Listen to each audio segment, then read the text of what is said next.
My baby girl's getting married today.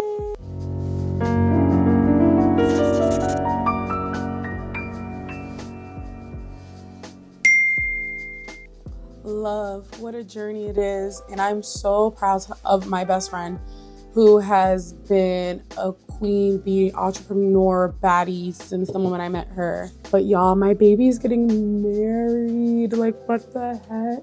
So I figure I would get ready with you guys and share with you guys the things I've learned about love at this big age of 33. And I'm not getting married, of course, but you know, my friend, she is like one of my inspirations when it comes to like business.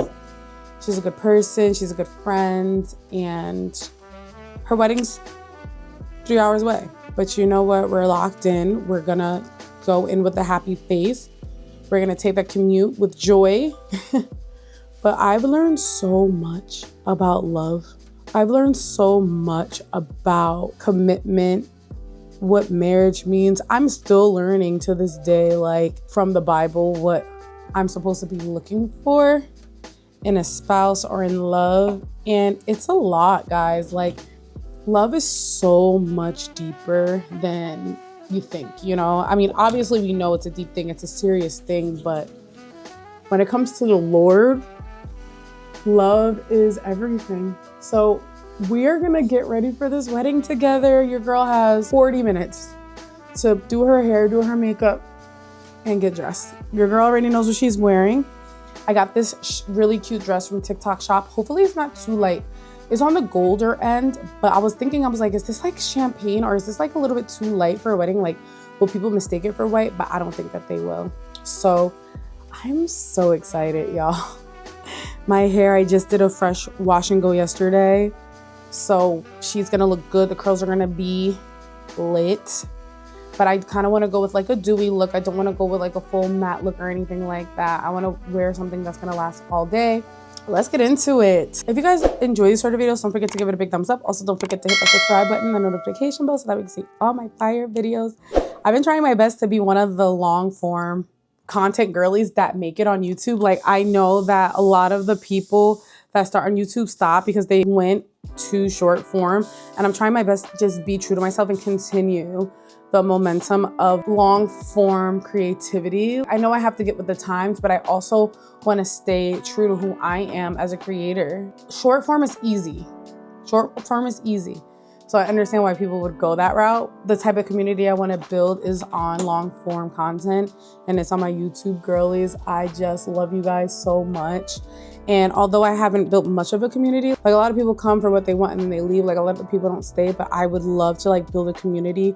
We're almost at 7,000 subscribers. Hopefully we can get to 10K by the end of the year. If I just lock in and just be consistent and just ask you guys to, you know, share my content, that would be amazing. What have I learned about love? I learned a lot more about me in this last 33 years about what my belief systems are about love, the things that I was taught when I was younger, and the things that I had to unlearn, because your girl has a lot of negative thoughts when it comes to love and what it's supposed to mean. And I realize like I'm very immature. Like I'm very, very immature when it comes to relationships a lot.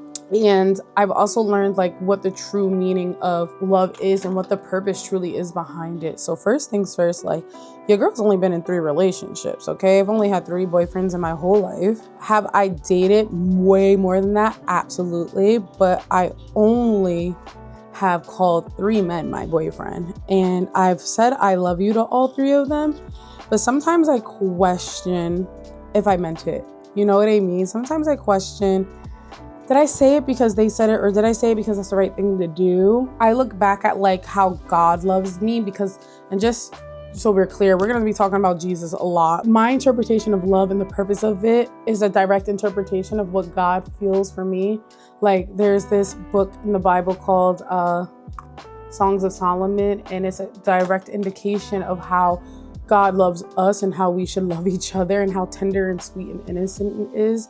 And I look at that as like a standpoint of how I should be looking for love. You know, it's not like lusty, it's not dirty. And yeah, although like you know, we were made to be attracted to each other. It's just not what love is intended to be. It's supposed to be more than lust for sure. And I've gotten caught up in that. I've gotten caught up in like, okay, I really want to do it with this man. So if I tell him that I love him, then it gives me a reason. I love him, that's why I did it. But ultimately, if I really love the person that I would just honor my body and honor his body.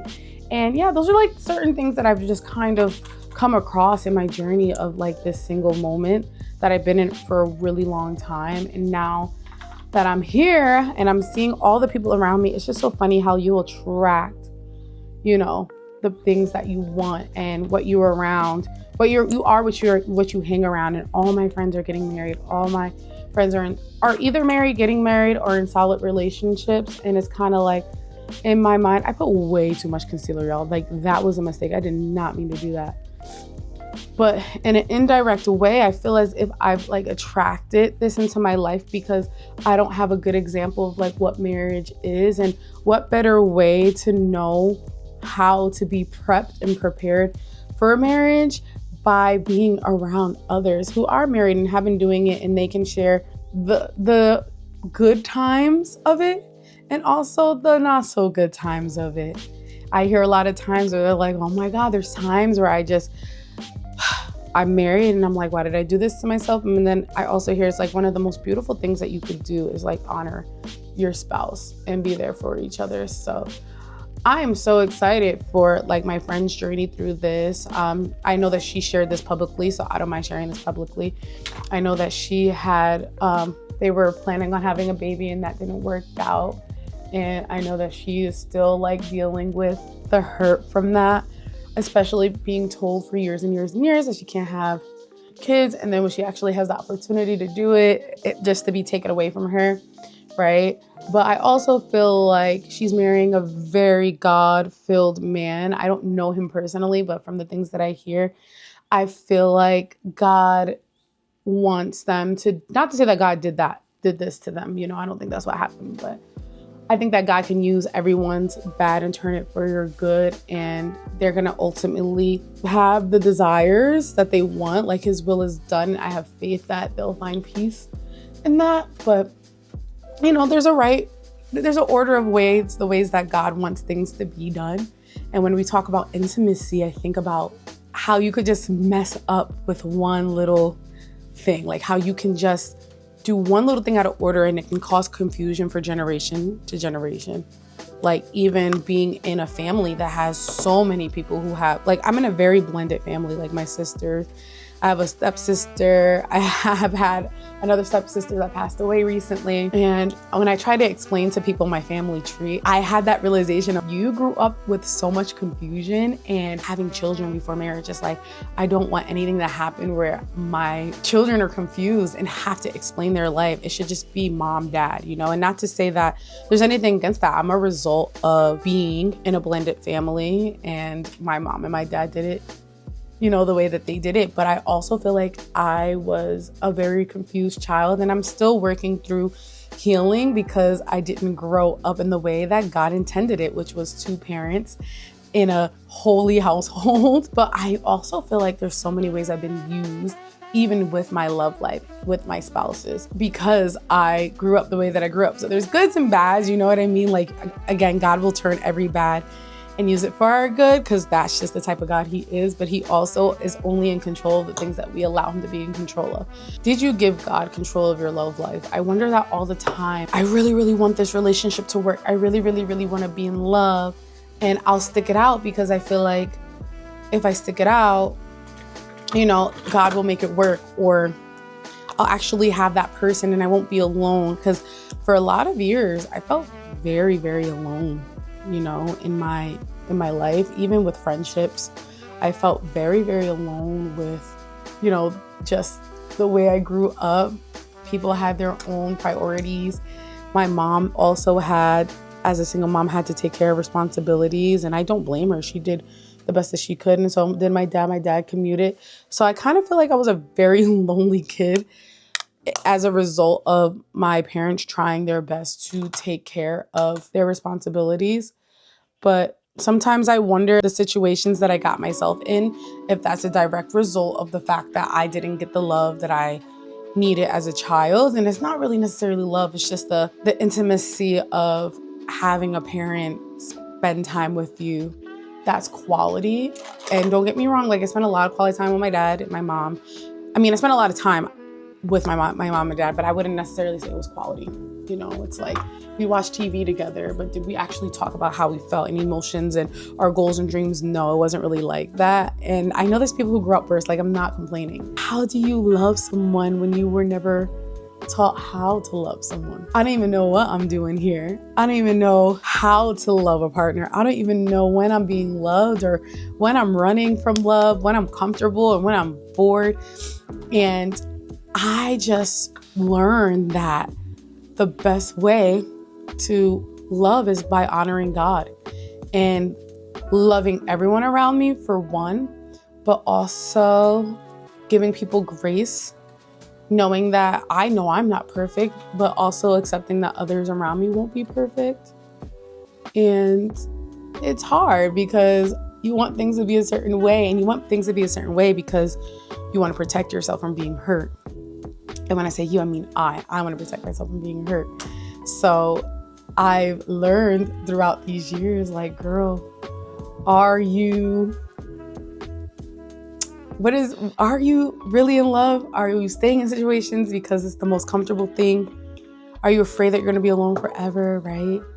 And, you know, will it honor that person? Does it honor you to be with someone you're not really even sure about? But I have met someone that I really do like, but I'm not so focused on whether or not me and him are going to get like married. I mean, I talk to him about marriage a lot, but I also am very focused on my relationship with the Lord and making sure that me and God are good first. And I even asked him last night, I was like, I'm having trouble, like I'm chewing on my fingers. It's like one of my anxious things that I do. And I was like, I need you to pray for me. And he prayed for me. He was nervous, but he did it. And I was really appreciative of it. And I think that having that friendship and that level of love to just pray for the people because you love them to be the standard, right? Regardless of whether or not that's my husband or the person I'm supposed to spend the rest of my life with, we should be able to pray for each other. And this is not even about men and women. This is just about your people, your family, just the power that prayer can have over generations through generations of your family. And I'm learning so much by being around married people and just seeing how they talk about their spouse and seeing how they treat each other. Hearing everybody out taught me so much.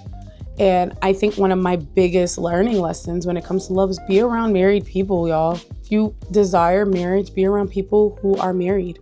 So that way you can see what you're getting yourself in for. You can learn from each other. You can build some sort of a system that works. You can take bits and pieces of people's relationships that you admire and then maybe learn from the ones in the parts that you don't admire so much, right? But I regret that I never had the opportunity to learn from others because, again, nobody in my family is married. Like, nobody in my family, in my immediate family, is married. So where am I going to get my information from other than like media?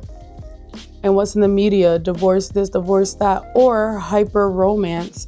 And you don't really see or know what's true and what's not. I try my best to like keep it real with myself, to be like, all right, Leslie, like, you don't even check in with the Lord and you want a man, like all you're gonna do is distract yourself from what God wants for you to chase over some man, and I refuse to do that. I understand that there's an order to things, and when it comes to love, everything you want, anything that's gonna make you feel fulfilled is never ever gonna come from a man or like a love partner. Is gonna come from your relationship with Jesus. God intended us to come to him for everything. If you're coming to your spouse to make you feel better, like, yeah, sure, it can be good, but that's temporary. And I didn't get that before. I didn't understand that. And now I'm like, oh, like, a man is never gonna give me the things that I'm desiring when it comes to like real, true peace, love, and intimacy.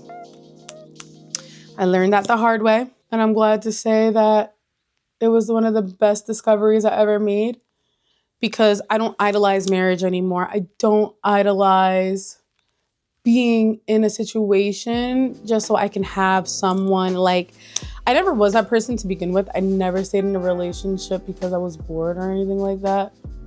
Like, there are people who will be in a relationship because they don't want to be alone. They'll be treated like crap and they don't care because they want someone. They don't want to be alone. And thank God I just never grew up that way. I just never was that person. I'm grateful. I'm super grateful that God has like instilled in me, or just brought the right people in my life to help me understand what is a kingdom spouse and the blessing of what that can be, as opposed to a worldly spouse. There are plenty of people who are married to people that God didn't intend them to marry. And I learned from my pastor, like, God, just give me your best for me. I'm not rushing into anything for sure. I do want to make sure that whoever I'm dating is like pursuing me. And when I say pursuing me, like really courting me, making sure that I am the person that they want to be spending their time with anyway. And that the ultimate goal is to honor God with our bodies, our minds, our spirits. So we're not about to be shacking up. We're not about to be shacking up. We're not about to be doing unholy things with our bodies. We're not going to be talking about things that can make our minds dirty. Like, Lord knows I've made that mistake multiple times. I'm cutting my hair, y'all. I can't take it anymore. I just want to make sure I don't cut off too much. These are not shears, so I know my hair is probably like, what the frick? Let's get dressed. I feel like my hair is done, but ultimately when it comes to love, guys, make God the priority. It's basically my point of this whole entire video. Make the Lord your priority, because a man will never make you happy, and even you won't make you happy. God will make you happy. I hate when people be like, oh, you gotta make yourself happy. Like, no, like there's just some joy that you just can't get from yourself. You have to get it from the Lord. You have to seek it. So no, it's not white at all. It's definitely like a gold colored dress, and it's shorts. So I never knew when I would have the opportunity. This is like perfect. See how my nipples are insane? Like, oh my God, y'all, this dress is so good. I got it from the TikTok shop, and it has shaper in it. So your girl is doing well. She feels really skinny. Actually, I lost a little bit of weight, so it fits a little bit better than when I first got it. So that's good. I have these. They're like more on the pink side. Well, it has gold in it, so maybe. They're like a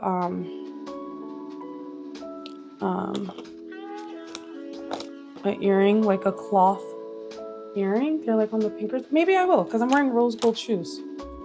Yeah, we'll just do that. All right, guys, I hope you guys enjoyed this video. Don't forget to give it a big thumbs up. I know it was a little bit all over the place at the end because I was obviously trying to figure out my outfit and all that, but yeah, we're about to head out. I feel beautiful. Like, a part of me feels like I have time to do my nails, but a part of me feels like, no, girl, you don't. Like, if I do the stickies, will I be aggravated? I think so, because my hands are so greasy right now. Yeah, I don't think it's a good idea. But I love you guys. Don't forget to give it a big thumbs up and comment below if you guys have any love stories. I would love to share them on my channel. I'll see you in the next video. Peace.